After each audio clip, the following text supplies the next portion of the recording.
Hello everyone, আসসালামু আলাইকুম। তো দেখতেই পাচ্ছেন আমি এখানে রান্নাবান্না করছি। আর আজকের রান্না কি করছি অলরেডি ছবি দেখেই বুঝে ফেলছেন। আমাদের বাঙালিদের সবচাইতে প্রিয় খাবার আর কমন খাবার হচ্ছে আলু। আলুর ভর্তা হোক, ভাজি হোক, তরকারি হোক, আলুটা কিন্তু আমাদের খুবই প্রিয়। আর বাঙালি তো আলু ছাড়া চলতেই পারে না। দেখা যায় কোনো না কোনো শাকসবজি ছাড়া আমরা চলতে পারি, বা কোনো না কোনো শাকসবজি আমরা স্কিপ করে খেয়ে থাকি, কিন্তু আলু সবজিটা এত বেশি ফেমাস যে আলুটা ছাড়া হয়তো 2-1 দিন চলা যাবে, কিন্তু তারপরে আর না। মানে আলুটা ছোট বড় সকলেরই অনেক প্রিয় একটা খাবার। তো আজকে ফ্রিজে তেমন শাকসবজি ছিল না, তো ভাবলাম আলু টমেটো দিয়ে একটা রান্না করে ফেলি। আর গ্রামে যখন বেড়াতে যেতাম নানুর বাড়িতে, তখন দেখতাম যে আলু টমেটো দিয়ে একটা ঝোল করতো মাছের, খুবই মজা ছিল। আর লাকড়ির চুলা রান্না তো এমনিতে অনেক স্বাদ হয়, তো গ্রামের বাড়ির রান্নাবান্না এমনিতেও খুব মজার হয়। তো যাই হোক, এখানে তো আর লাকড়ি নাই, এখানে গ্যাসের চুলাতেই রান্না করতে হয়, কিছু করার নাই। আর গ্যাসের চুলায় রান্না করাটা হয়তো সহজ, কিন্তু লাকড়ির চুলার মতো কিন্তু এত একটা স্বাদ পাওয়া যায় না। আর লাকড়ির চুলায় রান্না করতে যেমন কষ্ট, তেমন অনেক স্বাদ পাওয়া যায় রান্নাটা।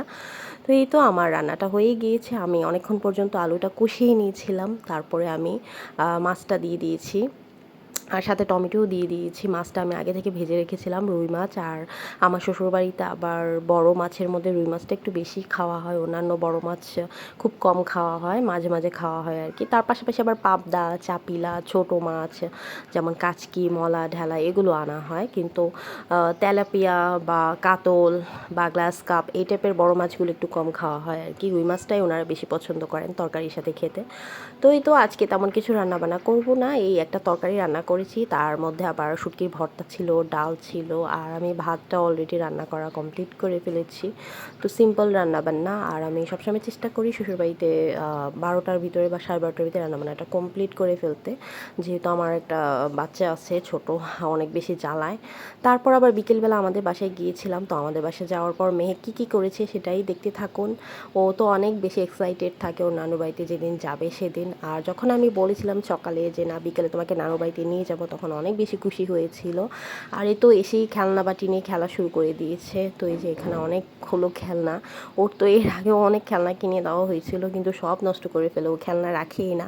তো সাথে করে এই যে ওর কিউট একটা ব্যাগ, পুতুল ব্যাগ নিয়ে এসেছিলাম, এটার মধ্যে ওর জামা কাপড় বই সব নিয়ে এসেছি। আজ পড়তেই চায় না, একটু ছোট বাচ্চা, অনেকে আছে না একটু নিজে থেকে পড়বে না, ওকে বই কিনে দিলে ও ছিঁড়ে ফেলে, কিন্তু পড়তে চায় না।